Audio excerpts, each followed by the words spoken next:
Welcome back to my channel. My name is Dominique Hoffman, and in today's episode, we are going to be looking at the threat of Islam in the United States. And I don't even want to say radical Islam. I'm saying Islam. The Islamic world and the Western world, or Christendom, as it was often referred to prior to this modern idea of nation state and civilization, has always been at odds with each other. And yet, despite that, these warring factions are presented to you today as a modern crisis manufactured by Israel. Individuals like Tucker Carlson, Candace Owens, Anna Kasparian, even Megyn Kelly frame what's happening in the Middle East as a new manufactured conflict between the West and the Islamic world. But this couldn't be the furthest thing from the truth. This anti-Western agenda in the name of America First is using the Islamic world as the linchpin in fulfilling their ideological agenda, which is to see the United States fall as the global hegemonic power in favor of a fascist or authoritarian solution to what individuals such as Tucker Carlson call the fall and the moral decline of the West. And we're seeing the Islamic world propped up as a counter solution to the disorder and chaos of the West. Tucker Carlson paint living in America as a fall from grace. It's not as good as it once was. In his interview with Ambassador Mike Huckabee, he said, I don't know if you've noticed, but living in America is essentially horrible. Now they're selling you this lie in the name of America First while creating an unholy alliance with the Islamic world. And the irony of it all is that the Islamic world and Islamic theology and doctrine, political ideals, which are all one and the same under Islam, the vision of Islam, submission to Allah, is both a political philosophy and ideology and a religious as well as eschatological framework by which to live life. Those two go hand in hand. That's why across the Middle East, including in Iran, you see authoritarianism in the form of a theocracy. As we're seeing the West infiltrated by Islam and the pluralism that welcomes other religions, we're seeing pandering towards an ideology and a religion that is zero-sum. And once they've gained enough power, as they have throughout Europe, the Christians and the Jews, the Saturday people and the Sunday people, the Jews and the Christians are the ones who are disenfranchised by the rise and subversion of Islam in the West. The individuals on this screen are the ones pushing this idea that the current conflict with Iran is a manufactured modern crisis created by the state of Israel. You'll hear individuals like Nick Fuentes say the United States only had issues with the Arab world once the creation of the nation state of Israel in 1948 came about, which is not true. Again, there's a long history of Christendom and the Islamic world at odds with each other, even going back to the Revolutionary War here in the United States. Now, Nick Fuentes saying that is intellectually misleading because the United States is only 250 years old. The conflict and the push-pull between the Islamic and Western or Christian world goes back over 1,000 years. And there is ample examples of this, whether you look at the Crusades, the Almohad Empire, and their invasion of what is now modern-day Spain, the Iberian Peninsula. And then after that, you saw the Reconquista and this push-pull for almost 800 years between the Christian world and the Islamic world. And funny enough, it was the Jews even back then who were caught in the middle of this power fight between those two civilizational and religious ideals. We are seeing politically in the United States is an unholy alliance with Islam happening on the woke left, on the woke right. And the reason for this is simple. The Islamic world represents kind of this moral. For the neo-Marxist woke left, the Islamic world represents the oppressed at the hands of Western imperialism and colonialism, going into modern-day examples of what they'll point to with the 2003 invasion of Iraq, and then to follow with Afghanistan.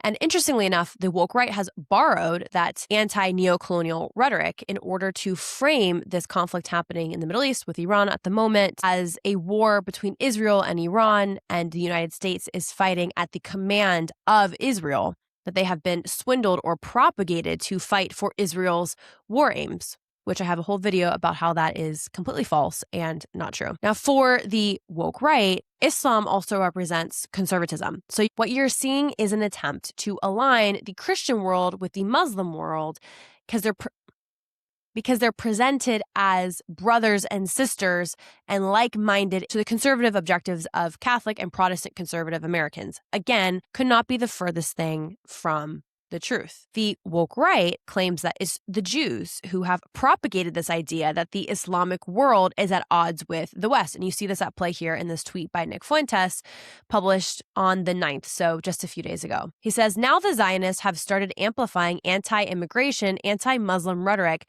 to distract right-wingers from the Iran war. The fact that Nick Fuentes is talking about amplifying anti-immigration rhetoric is the most asinine thing. This is the man who says that the United States should be essentially a white nation and that it is only a nation for white descendants of our European forefathers. He goes on to say, probably the best way to prevent Muslim immigration from coming here or attacking us is to stop killing them and destroying their countries for Israel. Okay. No, that's probably not the best way, because what you're describing is terrorism, and terrorism, Israel and America represent the West fundamentally from a civilizational framework. This is only further compounded when you understand that in the Hadith, the end times are ushered in when the infidels and the people of the book, the Christians and the Jews, are killed and conquered. And it's specifically the Jews. Every Jew must be killed in order to usher in the end times. So there's an eschatological motive layered on top of these civilizational differences between the Muslim and Western worlds. So this has nothing to do with this current crisis, of which Nick Fuentes said he actually stands with the Iranian regime because they are a counterbalance in the region to Israel, which, to be clear, Israel is not a belligerent terror state as they are trying to frame it. And the fact that they are copying and pasting neo-Marxist rhetoric tells you, again, this is the horseshoe theory, right? That at the very end, they kind of meet at an ideological endpoint where they're two sides of the same coin. And we saw this in the interwar years with World War II as well. Neo-Marxism and neo-fascism in America is the same as Marxism and fascism in the World War II context, where they're totalitarian, they have different language, they have different rhetoric, but they're essentially two sides of the same coin. So take note that the woke right is going to start priming you, their audiences, that it's Israel who is making it seem like the Islamic world is a threat to the United States. And I'm about to show you many examples of how that is simply not true. I was recently talking to one of my best friends, and I mentioned, I was like, oh, do you know dogs in Islam are forbidden? Like, Muslims hate dogs. Isn't that crazy? And she kind of scoffed. And I love my best friend. She leans a little bit more social justice-y than me. And so she immediately goes, well, not all Muslims, Dominique. I said, no, that like they're not halal, they're haram according to Sharia law and according to the Quran. And I think this was just a perfect example of how the West fundamentally fails to understand the Islamic worldview. If you are an assimilated Muslim living in the United States, let's say your parents are doctors, you go to your local public school, you might observe Ramadan, but that's the extent. You're actually a bad Muslim, according to the Quran. You are not observing the Quran. That is the exception of what a Muslim is, not the norm. Islam has greatly affected our lives. This idea that Islamophobia is on the rise and how dare Western Christians or just Western Americans be suspicious of Muslims is a lie, and an example of suicidal empathy on the left that fundamentally does not understand that the Islamic world is at odds with their vision of a society. This reel perfectly demonstrates how your lives have been affected in the West greatly at the hands of Islam, and these are true believing Muslims who carry out what the Quran instructs them to do. This is not radical Islam. This is Islam.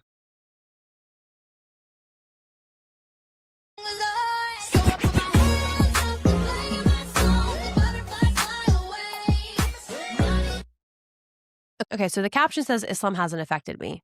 And I was alive, I was really young for 9/11, but I've grown up in a world only defined by post 9/11 security measures. And this reel shows, someone putting their shoes in security bins. All of that is the legacy of Islam and terror attacks in the West. You have the shoe bomber, 9/11. And ironically, despite the fact that the woke right wants you to think that the Jews are doing everything that the Islamic world is doing, which is subversion of your faith, using large amounts of lobbying to influence your perception of public policy, viewing you as an infidel or less than because of your beliefs, define how the Islamic world views Christians and Jews. Interestingly enough, I can't remember a terror attack committed on large crowds of protesters or on Christians or at churches where someone screams Shabbat Shalom and throws a bomb into the crowd, or screams next year in Jerusalem and throws a Molotov cocktail into a crowd of protesters. When I was in college, and this is part of the critical theory woke left strand of ideology, which again, they're very similar to the woke right. So if it's confusing, just know it's essentially one and the same. It's radicalism that is using the Islamic world to achieve their ideological ends. But in college, because I studied political science and international affairs, my classes that focused on terrorism would always note that it wasn't just Muslims who enacted terror in the United States. So they would make me study examples of very, very conservative sects of Christianity, maybe bombing abortion clinics or trying to intimidate abortionists. They would also look to Timothy McVeigh with the Oklahoma City bombing as an example of lone wolf terrorism that wasn't Muslim. But the fact that there are so few examples of even Christian terrorism, and yet we have ample examples of Islamic terror in the West, and that's just in the West. In the Middle East, that's just what governs society. Under Sharia, you could look at Hamas. In the Gaza Strip, it is a theocracy. This is what Islamic brutality looks like. And to be clear, there are some Muslims who embrace pluralism and ideas of modernity. But I want to emphasize that that is an interpretation of the Quran that is not widely believed or practiced. Observers of Islam would even say that that's not proper observance. And so we have to understand in the West that Islam is in fact the religion of violence, not the religion of peace. That is the biggest misnomer and lie. Sold to the West, again, to evoke this suicidal empathy for an ideology which seeks to see them dead. This goes back to the Queers for Palestine after October 7th. If you are gay in the Gaza Strip, Hamas will throw you off the top of a building.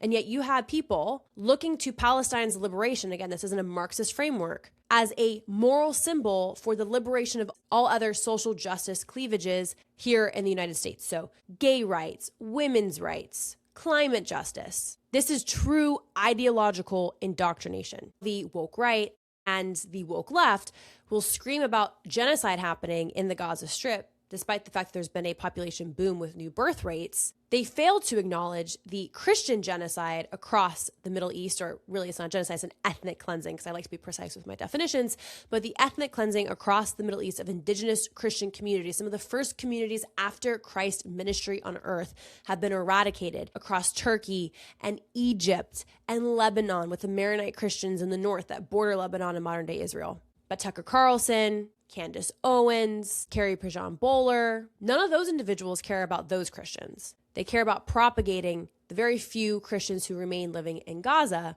a population which is greatly diminished, again, under the authoritarianism and terror of Hamas. So this is Martin Sedra. I love their work, and he breaks down and synthesizes everything I just said, that Islam is not the religion of peace.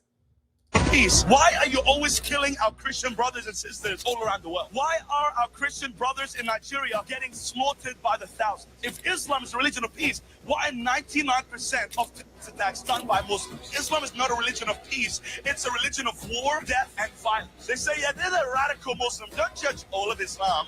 I mean, there's some nice Muslims. How about we actually just look at their holy book and see what the Prophet Muhammad commands them? Quran chapter 9, verse 5. Muhammad says, kill the polytheists wherever you find them. Quran chapter 47, verse 4. When you meet those who disbelieve, Muhammad says, strike their necks. Are these Muslims radicals, or are they just faithful Muslims? All these Muslims are doing is just following their Prophet Muhammad, who commanded them to kill the infidel. Islam did not spread by conversion. Islam spread by the sword. Christianity spread through the blood of the martyrs. Islam spread through the blood of its enemies.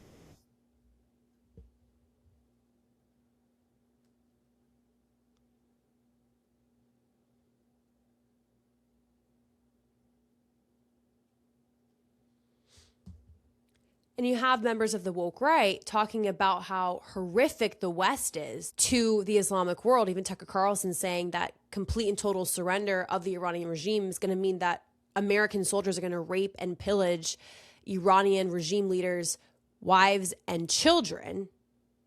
is placing a Western idea of morality on the Islamic world, perverting the truth when the Islamic world has done nothing but conquer and demand conversion, again, by the sword. That is how Islam spread. And there are examples. You can even go back to, I was talking about the Reconquista. There are examples of some Muslim empires being more friendly to pluralism. It tended to benefit whatever dynasty was ruling, particularly with allowing Jews to participate in society and life because they benefited culture politically and economically. That is not the norm. Let's look at simply this past week. The embrace of Islam on the right is going to be what not only causes the GOP to split and then lose a consequential election, such as 2028, presidential election or any election after that. But once Islam takes root in major cities, we can look to London, we can look to places in Belgium and France. They move very strategically. They move into important cities within these Western nations, and they move into neighborhoods together so that they end up holding a significant amount of the voting bloc. And then they start to run for local and municipal leadership and government roles. And then from there, their authority slowly spreads upwards to city councils, to then the mayor of London, for example, or New York City. And I thought we had a few more years before Islam was at our doorstep in the same way that it is in Europe. Europe is fallen, completely fallen. The way Islam moves as well, it's the largest religion next to Christianity in the world because of conquer and through the sword, but also through growing birth rates. That is another statistical reason for the decline of Christian populations in the Middle East and the rise of Islamic populations. They have children at far larger birth rates than the Christian and Western worlds. And so what happens is a few generations in, just majority rule, you have larger Muslim populations in historically Christian Western countries. And then once that happens, because they are still democracies, no matter how flawed they are, that majority vote holds significant power. Then that's when we're going to start to see Muslims taking over in presidential roles or holding significant power. And the sneakiest one of all is judicial capacity. So Sharia law, there are neighborhoods of London which are unofficially governed by Sharia law. I believe a few weeks ago, there were Sharia police on horseback in London trying to rival the law of the land and the British authorities with their own parallel Sharia courts, Sharia police. That cannot exist in the West. And the definition of a state, a sovereign state, is a control, a monopoly on violence. And I would take that a step further. Through the judicial system, a monopoly on the judicial process in order to ensure law and order. And if that is countered and rivaled by a parallel or a shadow legal system, you lose control of your society and of your democracy. And again, that's how nations fail. So just this last week, there was a scare on a flight bound for Fort Lauderdale from, I believe, Nashville, Tennessee. They had to do an emergency landing in Atlanta. Southwest Airlines flight 2094. There was a call to prayer alarm on a Muslim's phone, and it was construed for potentially a bomb or a threat. And this is a scene that reminds a lot of Americans of a post 9/11 world and the fear surrounding travel. Rolling up to the side of the aircraft. So the next thing we know, they're just yelling at us. Oh my god, oh my god. Heads down. Really, like, we went from zero information to just the SWAT team coming on the plane at gunpoint. Heads down. They were running back and They were forth. running down the aisle, and I thought to myself, I was like, they really shouldn't run. It makes me feel like something's going on. There are some reports that the individual might have shouted Allah Akbar. This has been framed as a misunderstanding. Fox News is reporting as well that this was a misunderstood potential threat. A series of airline security scares over the weekend left passengers taken and temporarily disrupted air travel in multiple cities, though authorities say none of the incidents involved a credible threat. The most dramatic of those being from the video on the flight headed to Fort Lauderdale. This increased security is coming as Democrats are withholding funds for the Department of Homeland Security, blamed Democrats for travelers facing long security lines amid a DHS funding lapse.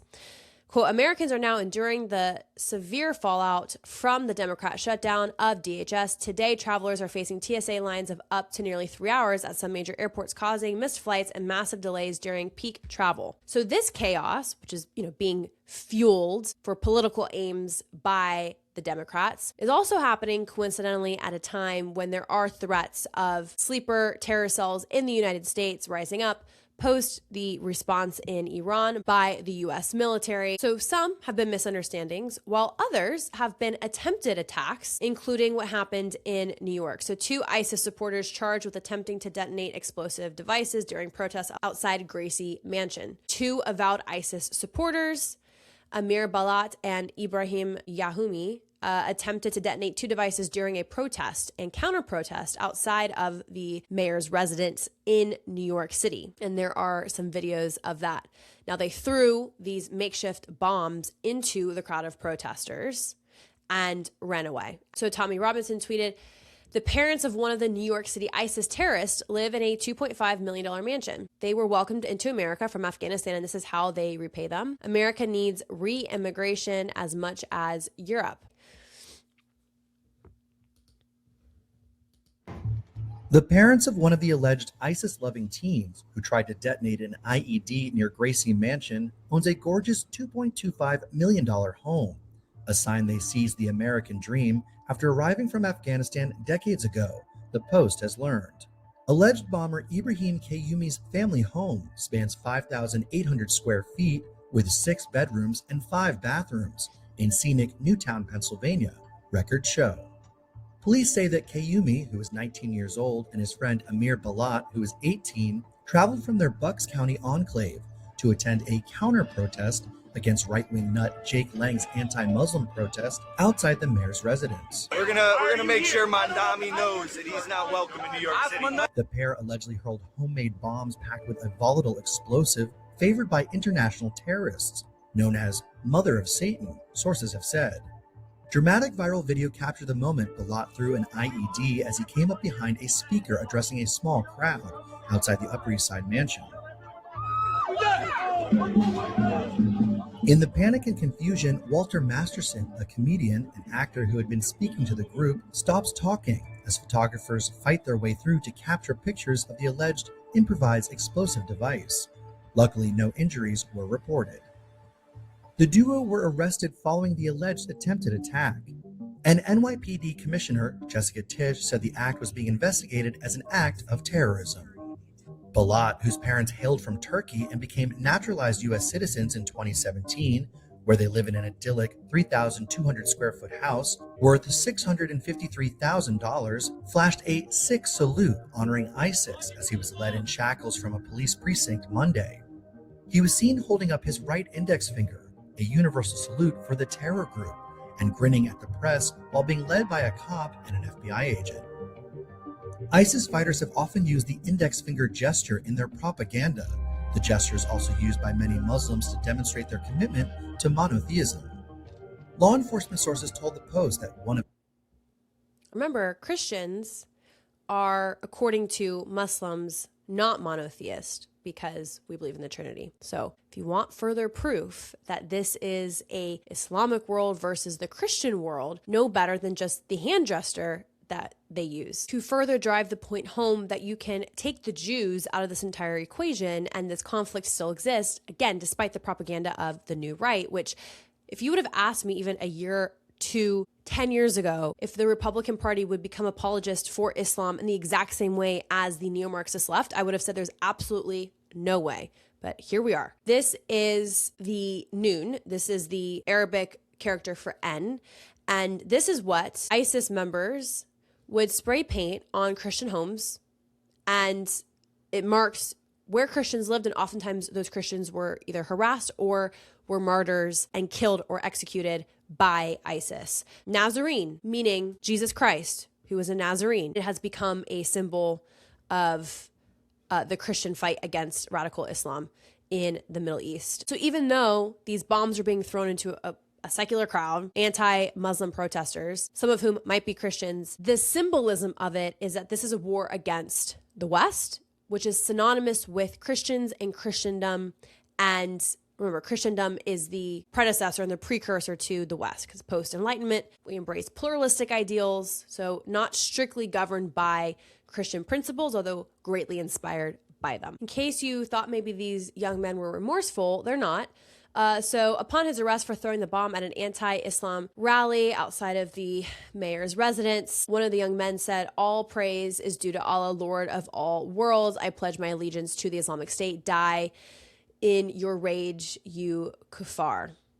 Quote, "This isn't a religion that just stands when people talk about the blessed name of the prophet. We take action." Now we'll see what happens with the investigation into this potential terror attack. We can already see that the language around it is trying to soften the severity of this with our amazing Muslim mayor of New York, Zohran Mamdani, whose wife was in a bit of the hot seat because she liked to post claiming that October 7th was an expression of liberation. So it's going to be interesting to see, and I'm going to show you a picture of him dining with Mahmoud Khalil, the Columbia University grad student who was arrested for his involvement with Hamas rhetoric and protest post October 7th.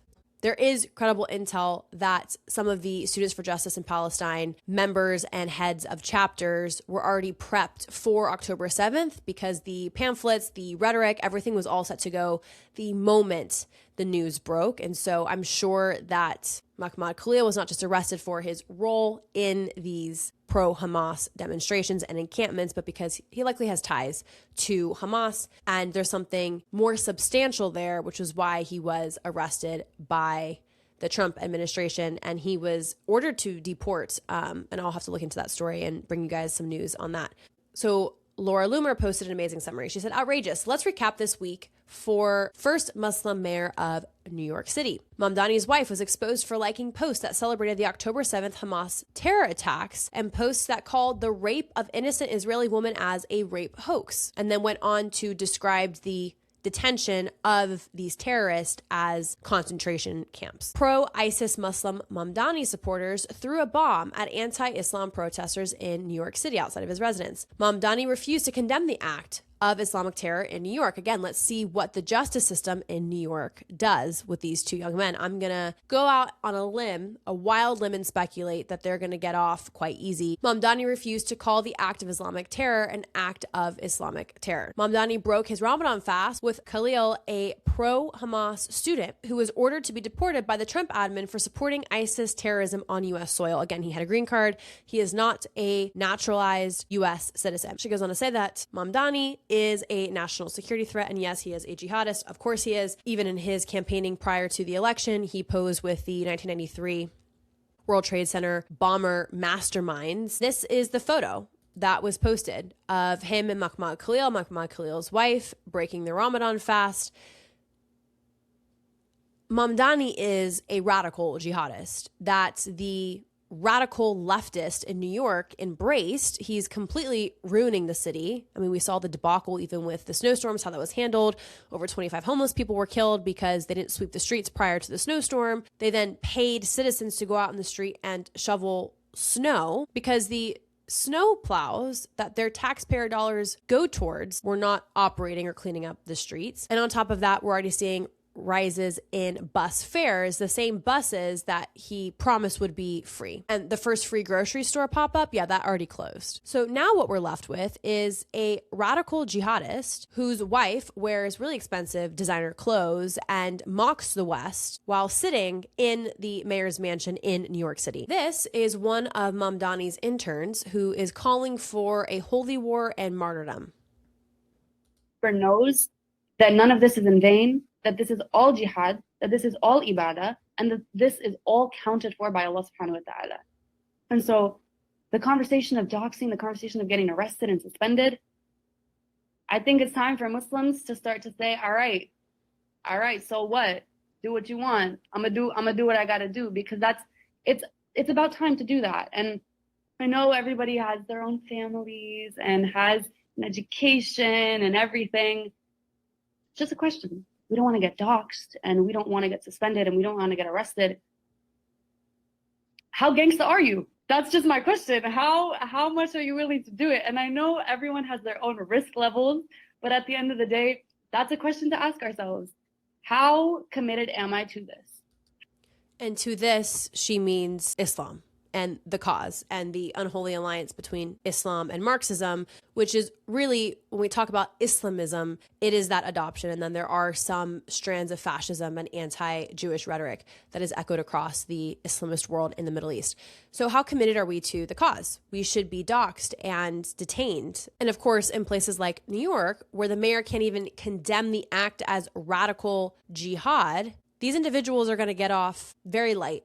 And that's only going to lower, like this individual was talking about. She said everyone's risk assessment is, personal, but how committed are you when there is not proper justice for what just happened outside of the mayor's residence? It lowers the revolutionary threshold, meaning that the cost of terror acts or violent demonstration don't come with the same costs that they once did. And so you're going to see more and more people doing what happened this past week if the consequences are not severe enough to deter future terror aggression. And the reality is that for those who are zealots and believe this and are aligned with the Islamic State, the revolutionary threshold, it doesn't matter, because these individuals are prepared to go away for life or to die and be martyrs. This is post-production me coming in and updating you on two more terror incidents, one targeting a synagogue and the other at Old Dominion University with an ISIS-inspired attack, or an individual associated with ISIS carried out that attack. So we'll look at that story next. This was the first one that caught my eye. This is March 12th, so both of these events happened today. A suspect dead after ramming truck into Michigan synagogue and opening fires. The FBI and local authorities responded to an active shooter. A lot of synagogues around the United States now have hired private security, and an armed security guard shot and killed the suspect after he allegedly opened fire with a rifle. So this is the news coverage on this Michigan story. Let's bring in Darren Porcher, former NYPD lieutenant. And Darren, AP is now confirming that the suspect is dead. Yeah, John, I think that this is a positive outcome, that the suspect has been neutralized. But the testament that we really need to support is that relationship between police and law enforcement, how they have that recurring training between the two entities, because that's going to be paramount. Oftentimes, these religious institutions, such as what we see here on television, have hired ex-police officers who are skilled and have a genuine understanding in how to provide the fortification in the building, such as what we see here. These religious institutions have been under siege. The gentleman notes that religious institutions are being targeted. Yes, but notice this is a synagogue. And with the uptick in anti-Jewish rhetoric coming out of the left, the right, and also with the rise of Islamism and Islamic terror, unfortunately, we are likely to see more attacks like this. And when you have individuals like Tucker Carlson who dedicate an entire segment saying that Chabad is behind the attack in Iran and is part of this Zionist mechanism to control U.S. interest, we're likely going to see more individuals radicalized, not just on the left, but on the right. Here is this clip of Tucker talking about Chabads. Did the IDF, the Israel Defense Forces, a military that the U.S. taxpayer pays for, that lots of wealthy Americans send money to friends of the IDF, how did all these guys wind up wearing patches suggesting the point of this war was the destruction of one of the holiest places in Islam and the rebuilding of a temple that is totally anathema to Christianity? Like, how did this happen? Well, there are a lot of ways it happened. The main way it happened is because no one in the United States noticed, because it's such a secular place. And as noted, we have eyes but can't see and ears and can't hear. But this has been going on a long time in public, through, in part, the efforts of a group called Chabad, Chabad. And you may know people who give money to Chabad or run to Chabad, super nice people, engaged in all kinds of charitable activities, drug rehab. There's a lot about Chabad that's really good.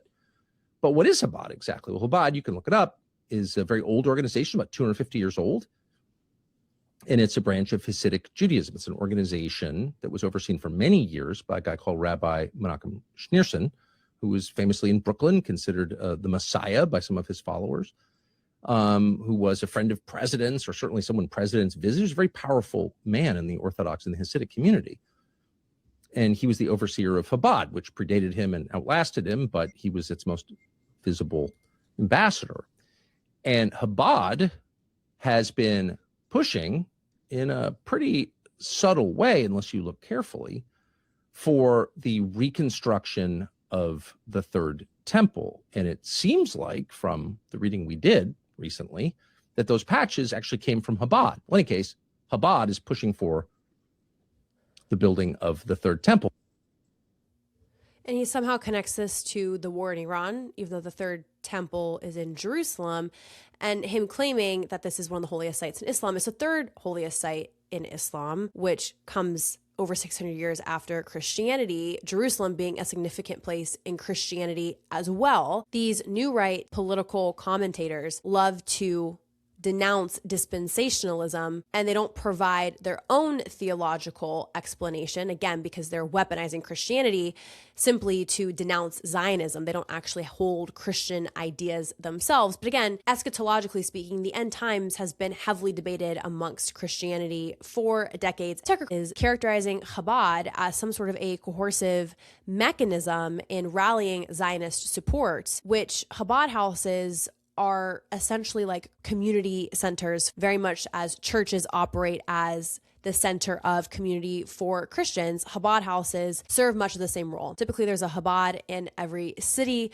which allows for Jews who are traveling to partake in Shabbat or have a Shabbat meal. There is nothing nefarious or underhanded about Chabad houses, but when this propaganda is put forth to an audience of millions of people who are becoming radicalized and who believe that their Christian identity or their identity as Americans is being undermined by an evil Zionist agenda, we're likely to see more targeted attacks on synagogues or Chabad houses, which is exactly what we're seeing take place now. Now, we don't know in the case of the Detroit synagogue shooting what motivated the individual, if it was radical neo-Marxist ideology, radical new right fascist ideology, or if this was an individual pledged to an Islamic movement. But nowadays, we have to step back and question which radical ideology is fueling this anti-Jewish hate.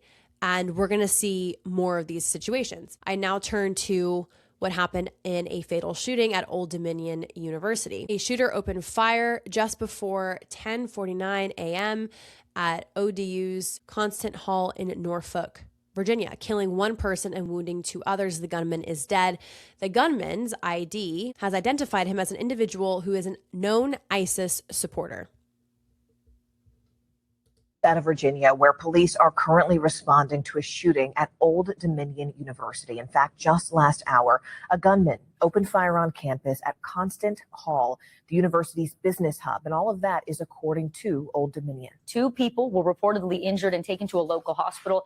The shooter is now dead. NBC News legal affairs reporter Gary Grubback joins us with the very latest. So, Gary, take us through what happened and what we know about the shooter.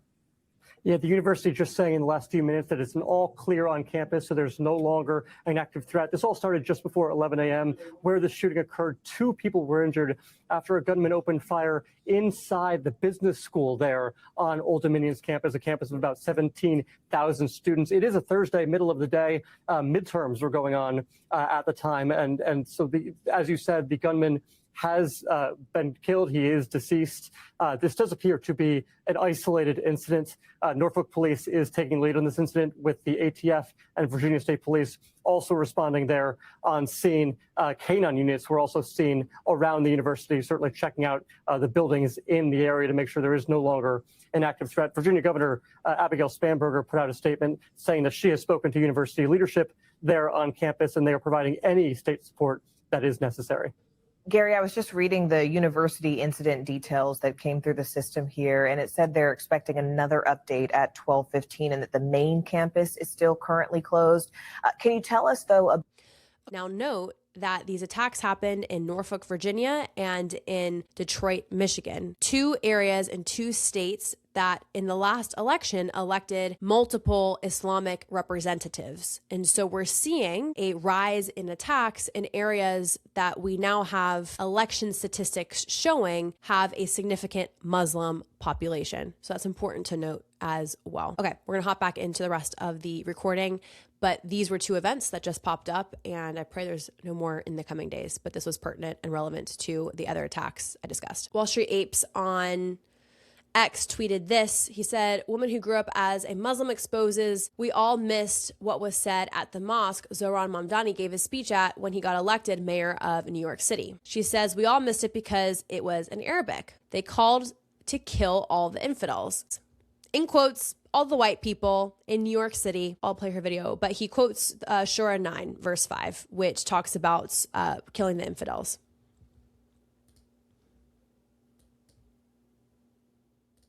Listen very carefully to the verse that is being recited here. I stand before you as the first Muslim mayor in our city's history, and this year as the first Jummah that I have attended in that new position. Oh,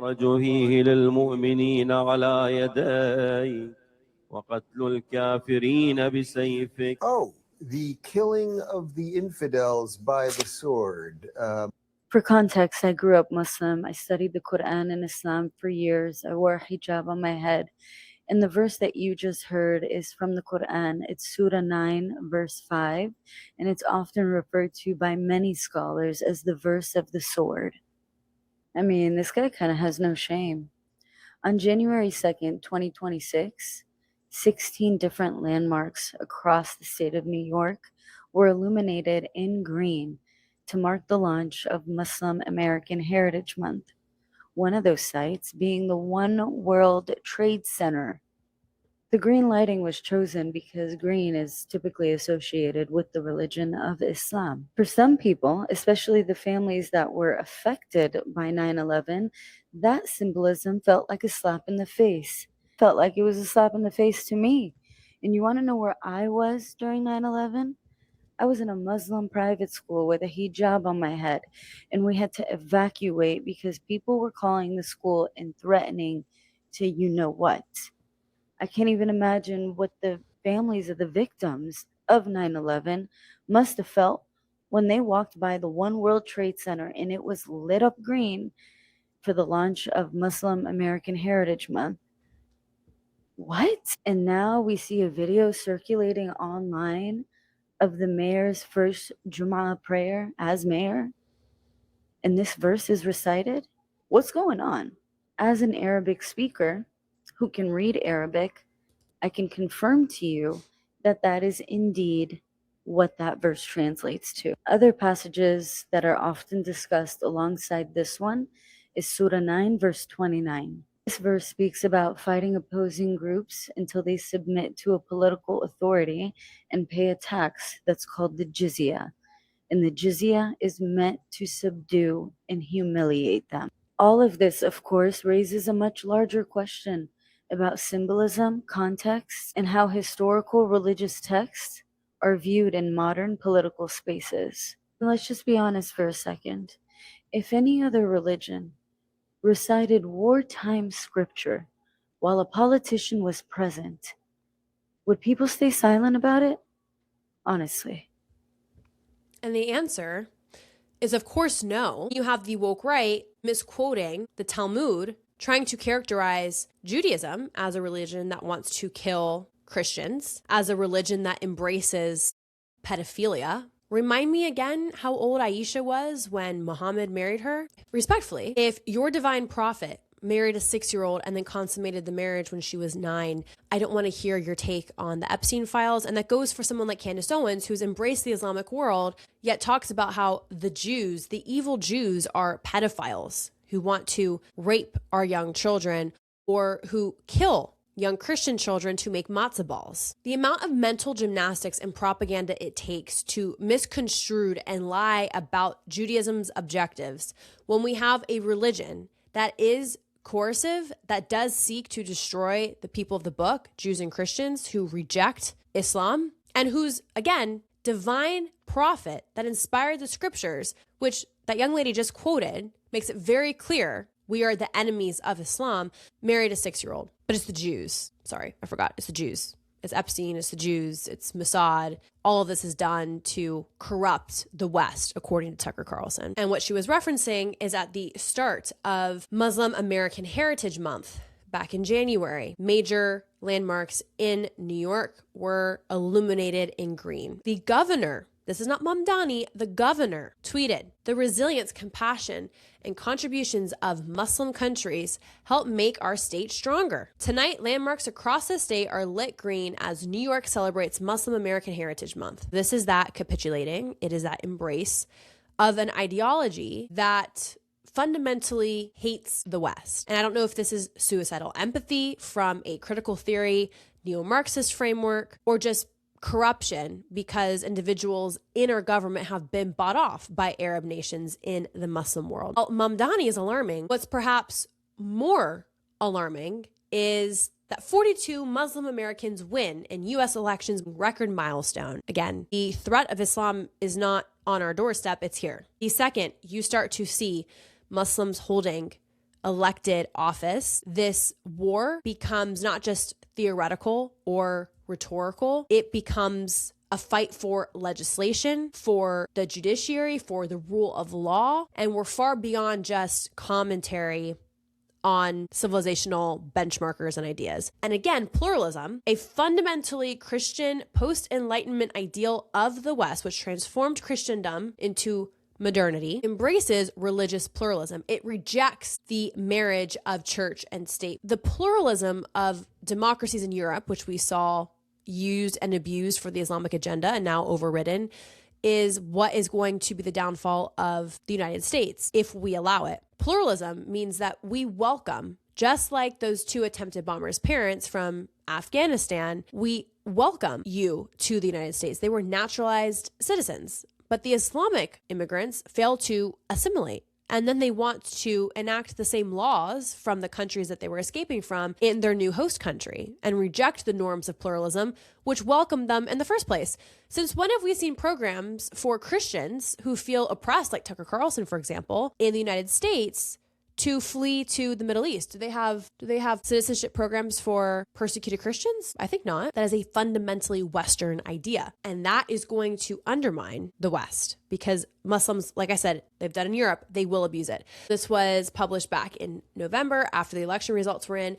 42 Muslim Americans win in U.S. elections, marking record milestone. From New York to Virginia, Muslim candidates make record gains, reshaping U.S. politics and signaling the community's rising influence despite Islamophobic attacks and disinformation campaigns. And the disinformation campaigns they're talking about are people just educating the general populace on Islam, not misinformation campaigns. In a remarkable show of civic engagement and perseverance, 42 Muslim Americans have been elected to public office across the United States in this year's off-year elections. Off-year, which means we're going to see many more in this year's midterms. This marks the largest number of Muslim victories in American political history. The newly elected officials include 5 mayors, 4 state legislatures, 2 judges. Again, I'm telling you, forget about even enacting new laws. The judicial system, because of how intertwined Sharia is in the Islamic worldview, is going to be the most important seat for Muslims if they want to take over and redefine Western norms in the United States. And dozens of city council, school board, and county officials. Again, the school boards, city councils, the jobs that most people don't pay attention to when they're voting, they just kind of down ballot vote. They see Republican or Democrat next to it, and whatever they're affiliated with, they vote for it. These are the individuals who then change the culture for our public school systems and the schools that your kids go to. In Virginia, Hashmi broke another barrier by becoming the first Muslim lieutenant governor in U.S. history and the first Muslim woman ever elected to a statewide office. So according to a report, 76 Muslim candidates ran for public office nationwide, and at least 42 were victorious, with 4 more races pending recounts or runoffs. That is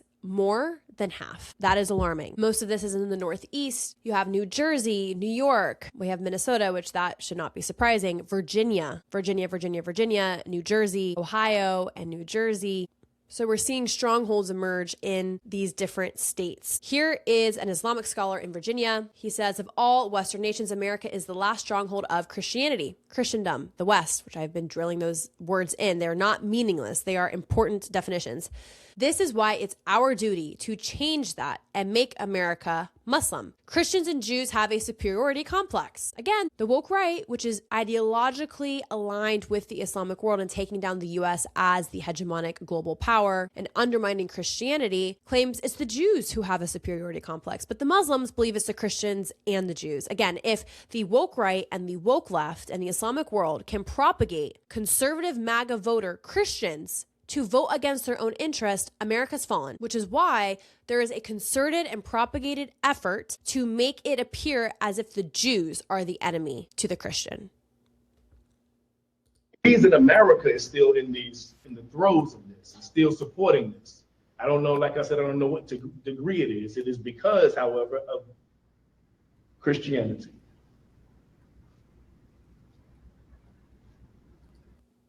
Judaism's on that board. He pointed to Christianity. Again, the Islamic world views Christianity as a threat. They make it seem like it's Israel. They want to lull you to sleep and scapegoat the Jews, but their main objective is to take over the Christian world. It is because of Judaism. In Western nations, aside from America, America is the last stronghold for Christianity. In Great Britain, people are becoming irreligious in droves, and ultimately, they're becoming Muslim. They, in America, they still believe in Christianity. And in Christianity, in the Bible explicitly, it says that God promised the land of Canaan to Abraham and his descendants. Jewish people and Christian people believe that God inspired these words. He's acknowledging what the woke right claims isn't true. Let's go back and listen. He talks about the land promise in the Old Testament, which Carrie Prejean Bowler and Candace Owens and Tucker Carlson say it doesn't exist. So listen to this Muslim man acknowledge that it exists. Descendants. Jewish people and Christian people believe that God inspired these words. So as long as they believe it, they can never truly be on the side of the Palestinians, right? So our means of helping the Palestinian is doubt. So we can cure the ills of the Jewish people who have a superiority complex. We can cure their ills and then tell them the actual truth, the ultimate truth is Islam.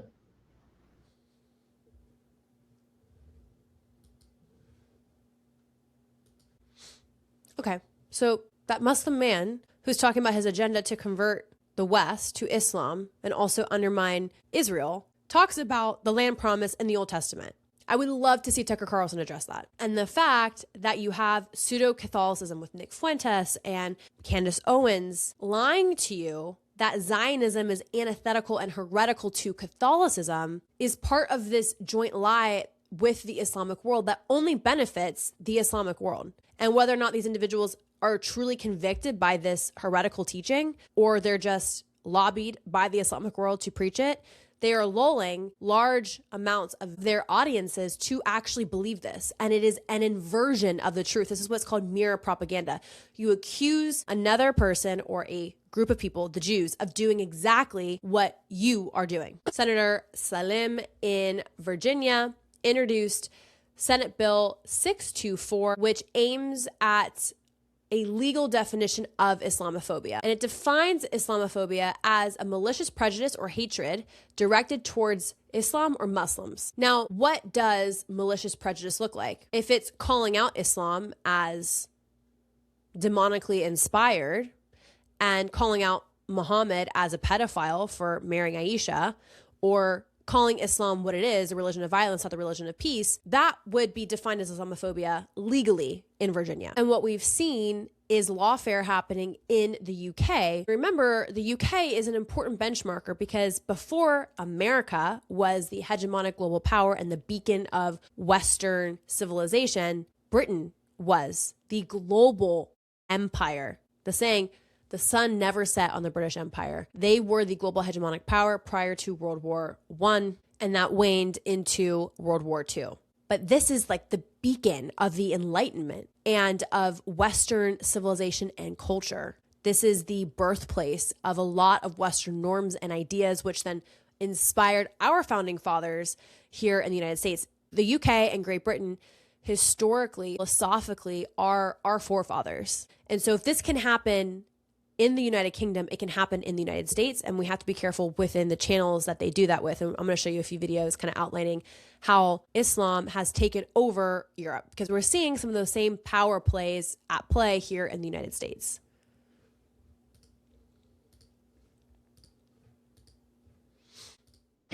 Labour have made a move that doesn't just undermine free speech, it entirely removes it in an unprecedented way.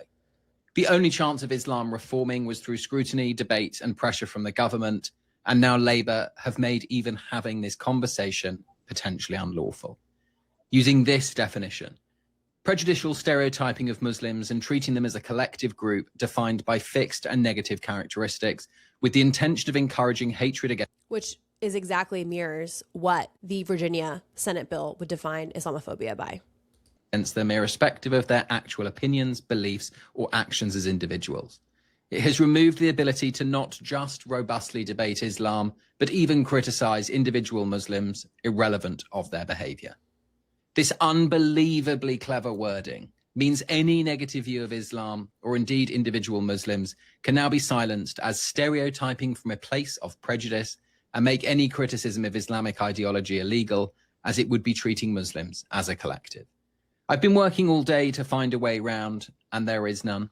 As if those thresholds fail, there is always the possibility of being seen to be encouraging hate, as it is impossible to prove that wasn't your intention, as it is entirely in the eyes of someone else.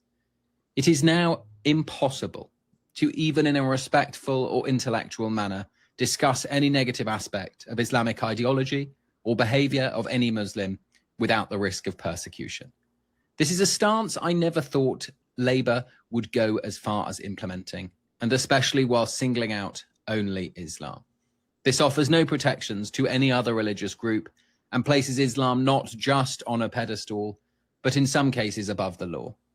If I find a video, like I often do, of a Muslim expressing entirely unacceptable views that in some way happens to align with the Quran or Islamic ideology, I cannot share this or discuss it in a negative light without appearing to be spreading hostility coming from a place of prejudice, or indeed highlighting fixed and negative characteristics of said ideology. I will take some time to decide where I go from here, but my aim has only ever been to share what I consider to be the truth and my personal perspective, and not to break the law, and I'm not sure that is possible to do anymore. Well played, Labour. Well played. You haven't just brought in de facto blasphemy laws, you have gone a whole lot further. If it wasn't terrifying, it would be impressive. But it is a reminder to us all how fragile freedom is and how quickly it can be taken away, as it has been today. There has even been reports that individuals trying to enter the UK who have publicly criticized Islam have been turned away upon arriving in Great Britain. So this is silencing free speech, which is then downstream of prohibiting public discourse and debate surrounding really important civilizational ideas that are existential to the survival of the United Kingdom as a Western nation. I mentioned that there have been Sharia policemen on horseback in the United Kingdom, kind of a parallel or shadow police system to the established state system. This is detrimental to the United Kingdom's ability to maintain law and order. And again, that is what defines state sovereignty. So you're seeing a takeover of a civilization, of a nation from within. And if this doesn't go unpunished or deterred, it will metastasize like a cancer and become a significant issue. You. Allegedly, there's Sharia law police on horseback in Manchester, England.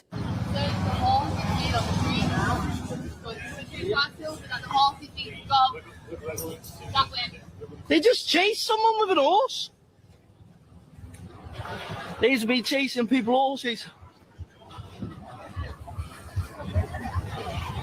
What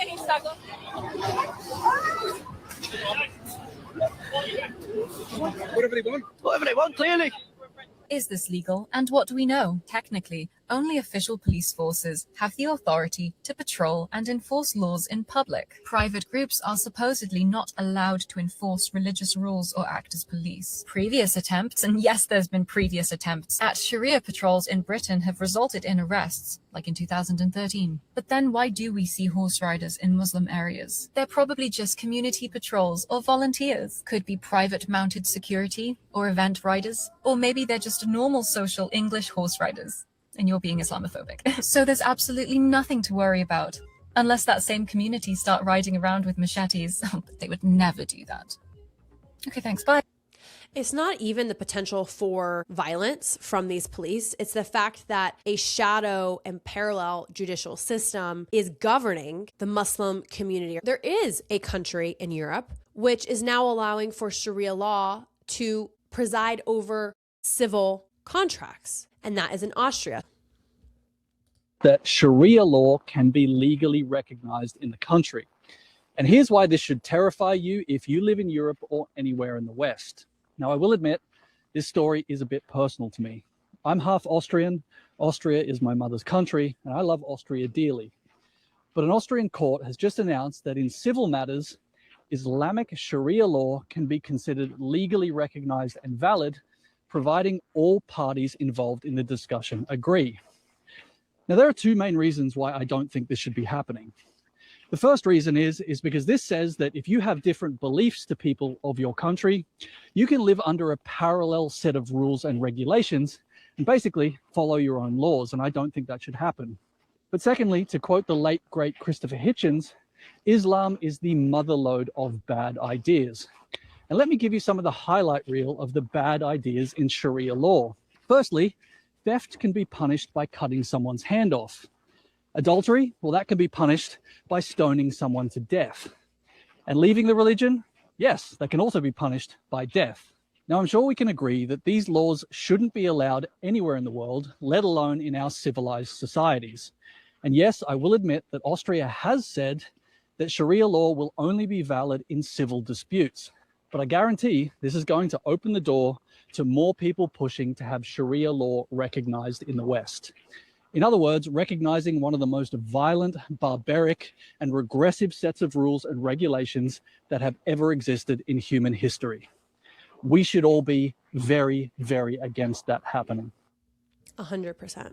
Regressive is the term. This is news coming out of Barcelona.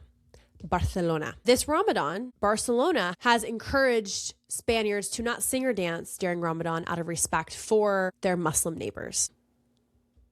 Horrifying and should scare you because it scares me. But the Barcelona City Council has advised all schools to not sing or dance or play music during the month of Ramadan out of respect for the Muslim community in Barcelona. If you do not see that this is an Islamist takeover of Europe, I don't know what more I can tell you, but this is precisely why who you elect on city council matters. Okay, they are starting to do everything they can on a local level first, because that's where it begins. So all of these democratic socialists that are taking up seats in California, please vote accordingly, because you do not want to stop being allowed to dance. I mean, this is getting crazy. Imagine a world where we won't be able to sing or dance. I mean, not that anybody should watch me sing or dance, it's terrible, but I'd like the freedom to. And if you don't think it's possible that will happen here, trust me, it can. Look at what's happening in New York. This is the beginnings of what you're seeing in Spain. And I am horrified for the people in Barcelona right now. Truly horrified. 100%. And remember, in Afghanistan, a woman can't speak in public. She can't sing. It's outlawed.